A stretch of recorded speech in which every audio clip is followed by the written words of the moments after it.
Thank you so much, Trisha. Okay, so I'm going to talk about maths, but I'm also going to talk about a broader problem, which is to say the talent bottleneck in AI safety and security. So this is me. I did a PhD in physics. You can see me with some of my maths team members. I did it back in Australia at UQ about 5 years ago, and since then I've been co-leading maths. Came over here for the pilot program, got involved, started running it from cohort 2. I'm also a co-founder and board member at LISA, the London Initiative for Safe AI, which is the largest AI safety hub in Europe. It's great. Check it out. And I've given away about 400K via Mana Fund, which is a wonderful re-granting platform for crowdsourcing funding for cool, awesome projects. Check that out too. Okay, so what is the problem we're trying to solve? One, I think AGI, artificial general intelligence that can do most, human tasks, is pretty near. I think that it's dual use fundamentally. And I think that making this safe in the broader context of the complex systems it interacts in is really hard.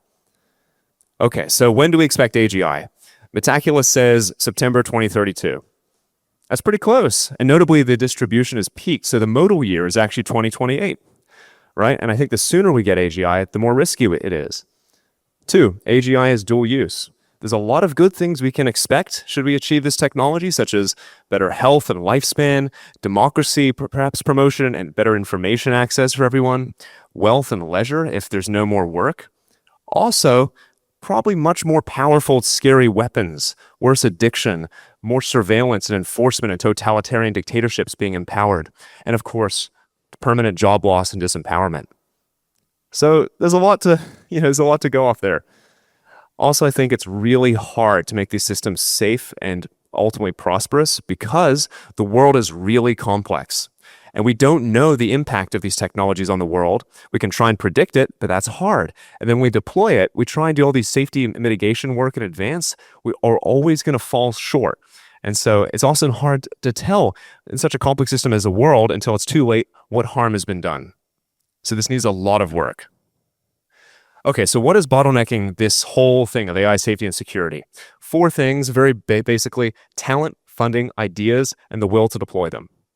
I'm going to skip the last one because that's not my forte, but I think the first 3 boil down to talent. Why?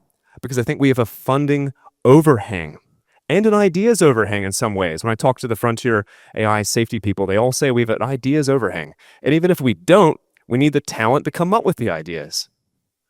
So here's my proof of a funding overhang. There is so much money. The main nonprofit donors like Coalition Giving, Survival and Flourishing Fund, AC Schmidt Futures, they're pouring money. They're doubling or tripling their annual grant budgets this year. Wow, it's a lot of money. We also have all these for-profit VCs, Lionheart, Juniper, Safe AI Fund, Moonshot, 50 Years, etc. Look at all these great incubators as well. And then the Gates Foundation is entering the mix, funding Law Zero, the OpenAI Foundation, and when Anthropic IPOs, tens to hundreds of billions in philanthropic dollars are going to be there. There's a lot of money. Also, people have raised a bunch too. Look at Goodfire, first AI safety unicorn. And of course, the market for for-profit AI assurance technologies is doubling annually, according to this report from Juniper Ventures. Also, the companies are growing 2 to 3x per year. Frontier AI companies are scaling super fast, especially XAI. 6x per year is crazy. Their safety teams need to grow too. If you look at the applicants to my program, MATS, both for fellows and mentors, these are growing about 2x per year. So the demand is clearly there from people who want to work in this space. However, the actual deployed talent in frontier AI safety and security is only going at 25% per year. This is really slow. This is not good. If we look at comparable science and engineering projects, I claim, to aligning AI systems like the Manhattan Project, the Apollo program, LIGO, Human Genome, they had a lot of people working on them. My own credence is something like 10,000 technical FTEs based on these, which will take us about 10 years at the current growth rate to reach. We might not have that long before AGI. Another reference class. Let's look at cybersecurity or other regulatory industries. Something like 15% of SWEs are cybersecurity SWEs, or at least by number, which would imply 10 to 20K technical FTEs at the frontier AI labs, more if there's more frontier AI labs and they keep scaling. And that'll take us somewhere like 10 years for that. And if we want to have the whole world more secure, for all the AI on-sellers and so on, that's going to take us 25 years. So here's where we are. 0.1% of people working on AI doing frontier AI safety and security. 0.1%.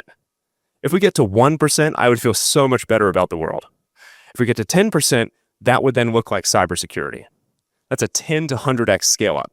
Now, notably, some people are doing AI safety and security work not captured by that 0.1%, but even that's probably only 10 times that, and it's not as high priority work.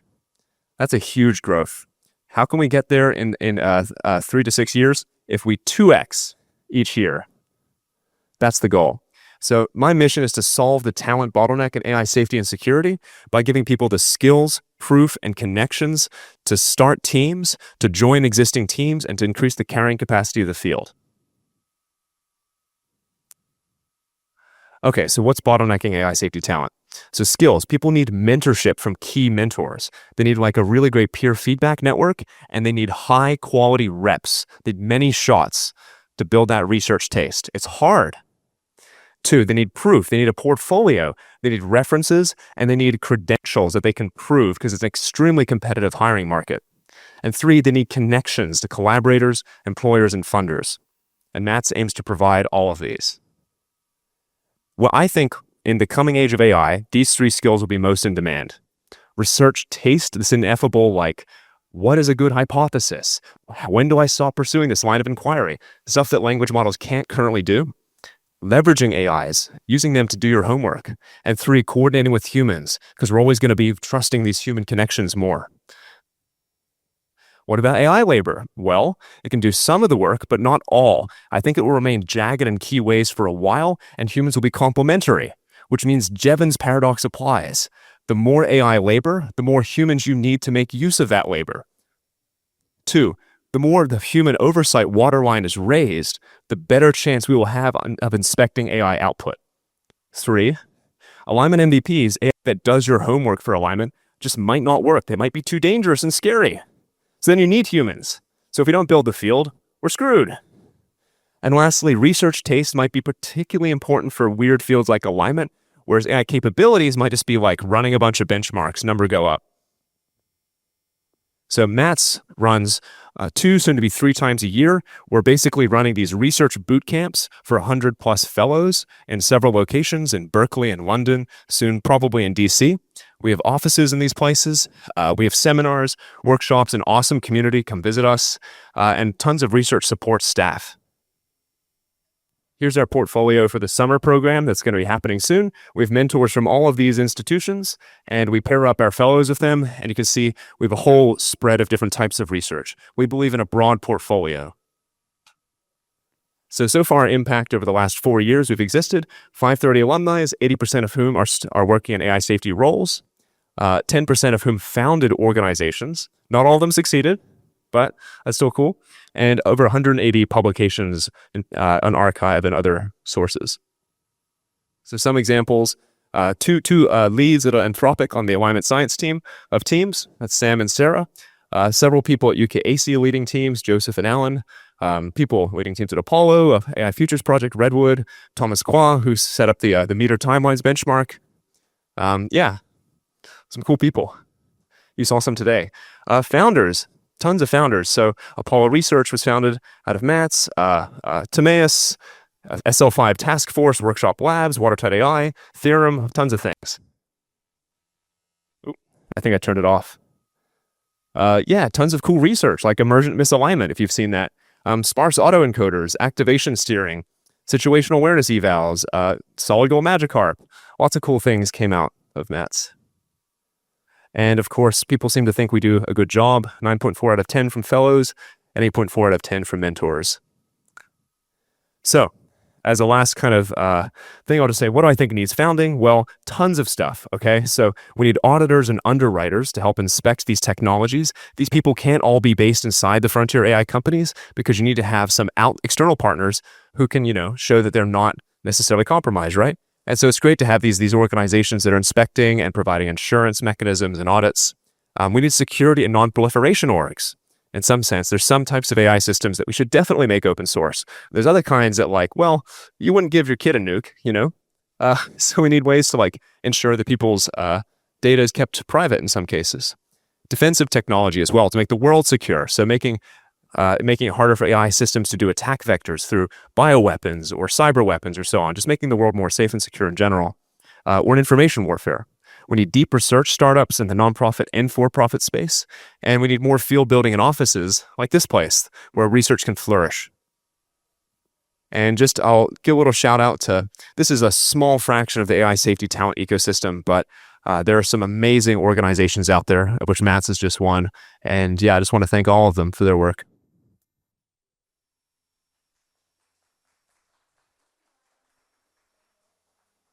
Do I have time for questions? Can I get my mic on? Hello. Ryan, that was really cool. I think, so we were just talking backstage, and as the co-founder of Advanced AI Society, running the industry association for proof of control, where our builders, our members literally offer the security measures that enterprises need. So I'm curious, when you're talking to companies, to enterprises, do you see that there's an awareness that they have to hire these researchers that are coming out? Are you talking to CISOs and hearing from them, or are they still kind of in a learning mode and they still don't totally understand like what they need, who do they need to hire yet?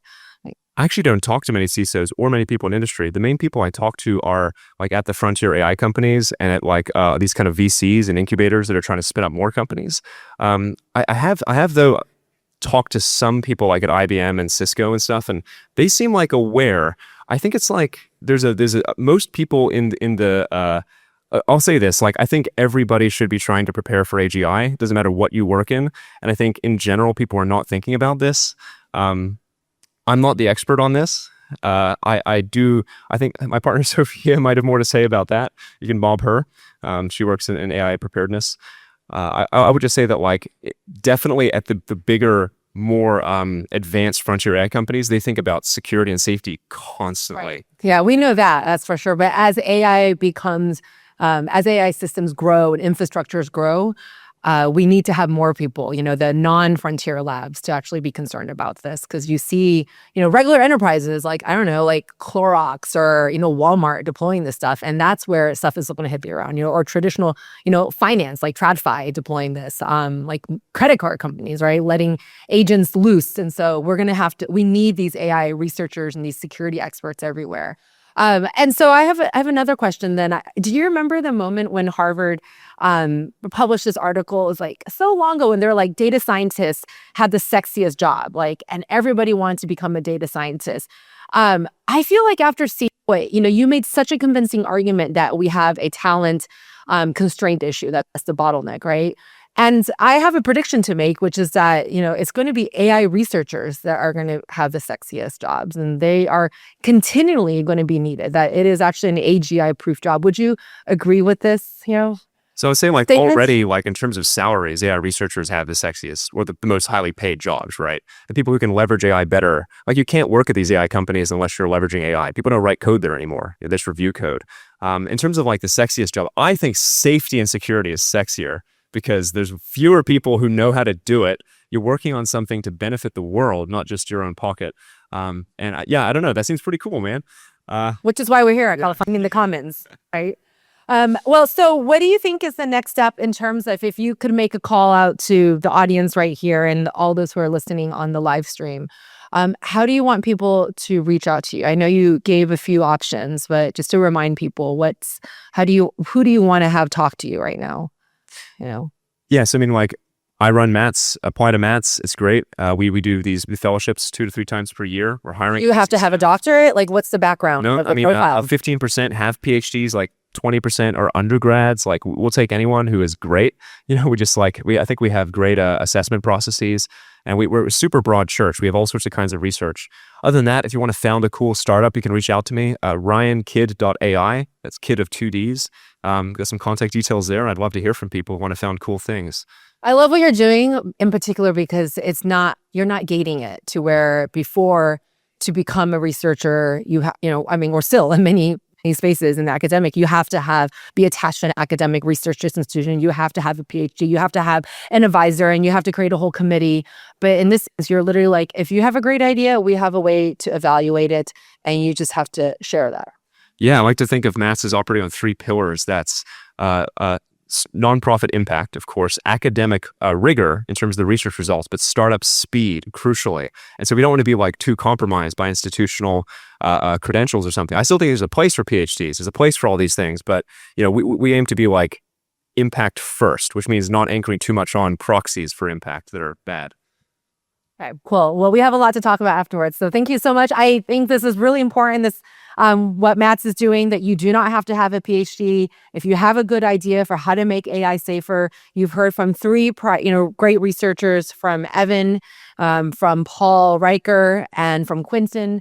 Some of them had PhDs, some of them don't. Some of them have startups. Some of them are currently researching. So there's a long career ahead of this. And thank you for creating a really great ecosystem and starting at the bottleneck. All right. Thank you, Ryan.